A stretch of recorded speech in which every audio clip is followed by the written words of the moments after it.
Microsoft word টিউটোরিয়ালের প্রথম পর্বে আপনাদেরকে সবাইকে স্বাগতম। এট ফার্স্ট আজকে আমরা দেখব মাইক্রোসফট ওয়ার্ড নিয়ে কাজ করতে গেলে মাইক্রোসফট ওয়ার্ড সম্পর্কে আমরা একটা সংক্ষিপ্ত একটা পরিচিতি আমরা দেখে নিব, যাতে পরবর্তীগুলোতে আমরা পরবর্তীতে অ্যাডভান্স কিছু কাজ করতে গেলে মাইক্রোসফট ওয়ার্ড নিয়ে আমাদের যাতে কোনো ধরনের প্রবলেম না হয়। চলুন শুরু করা যাক কিভাবে আমরা শুরু করতে পারি।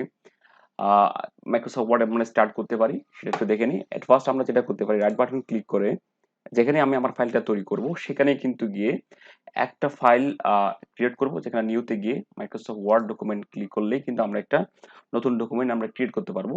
তার নাম দিলাম হচ্ছে ইন্ট্রোডাকশন, দিয়ে এন্টার বাটন ক্লিক করলাম, সেভ করলাম। সেভ করার পর আমরা এন্টার বাটন ক্লিক করে আমরা আমাদের ফাইলটাকে ওপেন করব। ওপেন করার পরে আমরা এরকম একটা লেআউট আমরা দেখতে পাবো সবার সামনে, আমাদের সামনে কিন্তু এরকম একটা লেআউট আসবে।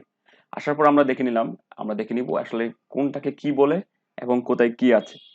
এট ফার্স্ট আমরা দেখে নিই, এই আমাদের একটা উপরে একটা অংশ আলাদাভাবে দেখতে পাচ্ছি, একটা টাইটেল দেখতে পাচ্ছি, এবং আমাদের এখানে আরো কিছু জিনিস অপশন দেখতে পাচ্ছি, যেমন আমাদের মিনিমাইজ করা, ম্যাক্সিমাইজ করা, ক্লোজ করা, এবং ফাইলের যে অথার আছে তার নামটা এখানে দেখানো। আমি কি হিসেবে আমরা সাইন ইনটা করলাম। এট ফার্স্ট যে জিনিসটা আছে সেটা হচ্ছে আসলে এটা কাস্টমাইজ কুইক অ্যাক্সেস টুলবার এটাকে বলা হয়। আমরা যদি এখানে যাই সেখানে কিন্তু আমাদের নামটা দেখাবে, কাস্টমাইজ কুইক অ্যাক্সেস টুলবার হিসেবে আছে। এটার কাজ হচ্ছে আমাদের কিছু কিছু কাজ আমাদের সব সময় দরকার হয়, যেটা শর্টকাটে কাজ করার জন্য।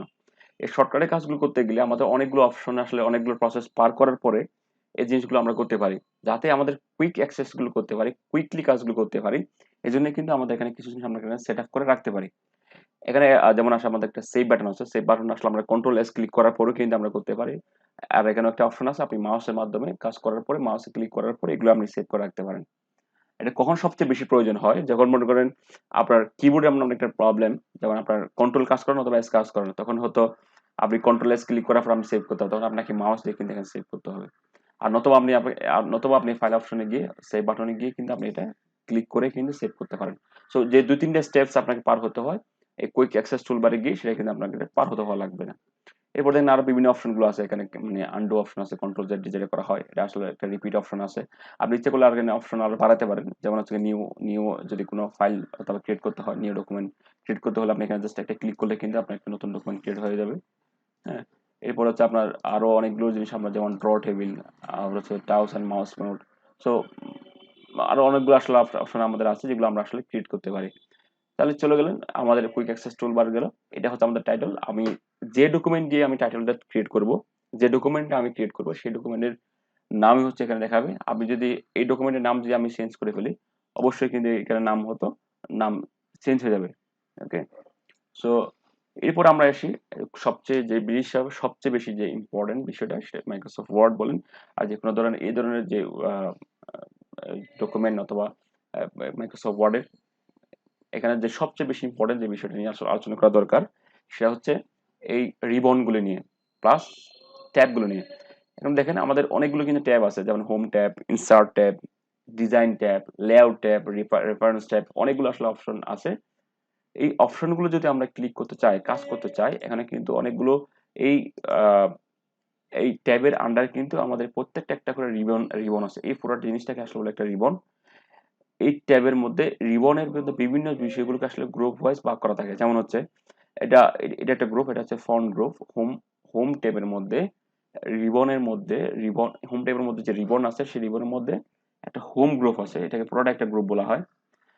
এটা হচ্ছে একটা প্যারাগ্রাফ গ্রুপ, আর এটা হচ্ছে স্টাইল গ্রুপ, এটা হচ্ছে এডিটিং গ্রুপ। তো এই গ্রুপগুলোতে যদি যে অপশনগুলো আছে সেই অপশনের পরও যদি আমরা কোনো অ্যাডভান্স অপশন যদি কাজ করতে চাই, সেক্ষেত্রে আমাদের একটা করে ডায়লগ বক্স আছে, যখন দেখেন ক্লিক করে কিন্তু একটা ডায়লগ বক্স ওপেন হবে। তা আপনি যে কাজগুলো হয়তো এখান থেকে করতে পারবেন না, সেগুলোকে আপনি অ্যাডভান্স অপশনে কাজ করতে গেলে আমরা এইভাবে কিন্তু কাজ করতে পারি। এরপর যেমন প্যারাগ্রাফ সেম, স্টাইল সেম, হ্যাঁ, দেন এডিটিং যায় সেম। তো এরপর আমরা আসি একদম আমাদের ডকুমেন্টের লেফট সাইডে এবং নিচে দেখেন আমাদের আসলে একটা পেজ নেভিগেশন আছে। আপনি কতগুলো পেজ আপনি কাজ করতেছেন, প্রত্যেকটা কিন্তু যখন আপডেট হবে সব প্রত্যেকটা কাজ এখানে চলে আসবে। কতগুলো ওয়ার্ড নিয়ে আমরা কাজ করতেছি, ক্লিক করে দেখবেন হচ্ছে আপনার কতগুলো পেজ, কতগুলো ওয়ার্ডস, কতগুলো ক্যারেক্টার্স, কতগুলো স্পেস, অনেকগুলো অপশন আছে। আপনার যেই অপশনে আপনি কাজ করতেন সেখানে কিন্তু চলে আসবে। এরপর হচ্ছে ল্যাঙ্গুয়েজ অপশন আছে। আপনি ইচ্ছে করলে আপনার ডকুমেন্টের যে যে ভাষায় লিখতেছেন সেই ভাষা কিন্তু এখান থেকে চেঞ্জ করতে পারবেন। এরপর আছে দেখবেন আমাদের ভিউ মোড অপশনস তিনটা। একটা হচ্ছে রিড মোড, আমরা পড়ার সময় আমরা যেভাবে আসলে দেখতে পছন্দ করি, এটা হচ্ছে রিড মোড। এরপর হচ্ছে এটা হচ্ছে কি রাইট মোড, যেটাকে বলে আসলে আমরা হচ্ছে প্রিন্ট মোড, যে আমরা প্রিন্ট করার সময় কিভাবে দেখতে চাই, অথবা আমরা লেখালেখি করার সময় কিভাবে আমরা লিখতে চাই এটা। এরপর হচ্ছে ওয়েব লেআউট, এই ডকুমেন্টটাকে ওয়েবে যদি দেখতে চাই অথবা ওয়েবের লেআউটে যদি দেখতে চাই তাহলে কিভাবে দেখাবে জিনিসটাকে। আরেকটা অপশন আছে আমাদের সাথে, সেটা হচ্ছে এটা জুম ইন করা এবং জুম আউট করা, ডকুমেন্টটাকে একটু বড় করে দেখানো অথবা একটু ছোট করে দেখানোর যে অপশনটা সেটা আছে। সো আজকে আমরা শুধুমাত্র এই হোম ট্যাবের মধ্যে যে রিবনগুলো আছে, যে রিবনটা আছে সেই রিবনের মধ্যে যে গ্রুপগুলো আছে সেগুলো নিয়ে আলোচনা করলাম।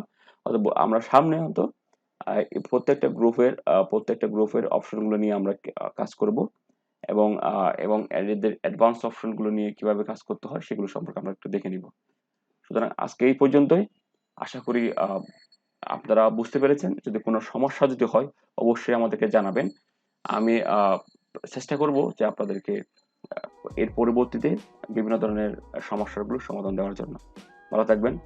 ধন্যবাদ সবাইকে।